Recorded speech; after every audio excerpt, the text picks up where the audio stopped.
Well, this is not how I expected to wake up this morning. After I received the news, Malia walked in and said, Daddy, you won the Nobel Peace Prize, and it is Beau's birthday. And then Sasha added, plus we have a 3-day weekend coming up. So it's good to have kids to keep things in perspective. I am both surprised and deeply humbled by the decision of the Nobel Committee. Let me be clear, I do not view it as a recognition of my own accomplishments, but rather as an affirmation of American leadership on behalf of aspirations held by people in all nations.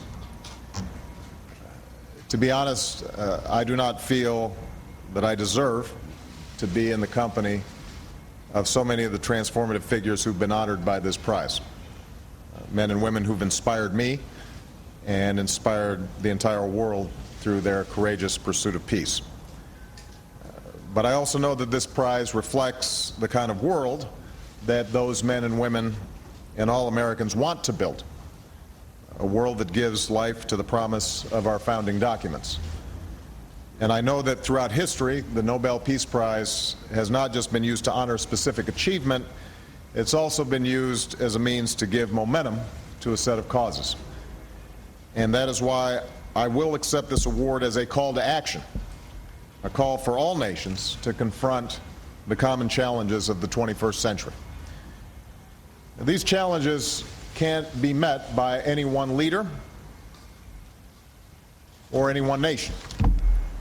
And that's why my administration's work to establish a new era of engagement in which all nations must take responsibility for the world we seek. We cannot tolerate a world in which nuclear weapons spread to more nations and in which the terror of a nuclear holocaust endangers more people. And that's why we've begun to take concrete steps to pursue a world without nuclear weapons, because all nations have the right to pursue peaceful nuclear power, but all nations have the responsibility to demonstrate their peaceful intentions. We cannot accept the growing threat posed by climate change, which could forever damage the world that we pass on to our children, sowing conflict and famine, destroying coastlines and emptying cities. And that's why all nations must now accept their share of responsibility for transforming the way that we use energy. We can't allow the differences between peoples to define the way that we see one another. And that's why we must pursue a new beginning among people of different faiths and races and religions, one based upon mutual interest and mutual respect. And we must all do our part to resolve those conflicts that have caused so much pain and hardship over so many years. And that effort must include an unwavering commitment that finally realizes the rights of all Israelis and Palestinians to live in peace and security in nations of their own.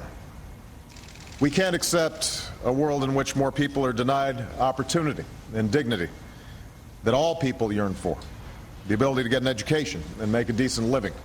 The security that you won't have to live in fear of disease or violence without hope for the future. And even as we strive to seek a world in which conflicts are resolved peacefully and prosperity is widely shared, we have to confront the world as we know it today. I am the commander-in-chief of a country that's responsible for ending a war and working in another theater to confront a ruthless adversary that directly threatens the American people and our allies. I'm also aware that we are dealing with the impact of a global economic crisis that has left millions of Americans looking for work. These are concerns that I confront every day on behalf of the American people.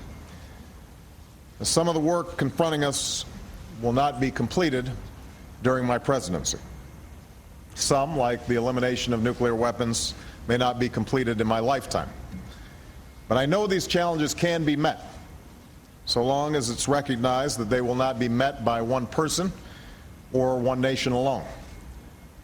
This award is not simply about the efforts of my administration, it's about the courageous efforts of people around the world. And that's why this award must be shared with everyone who strives for justice and dignity.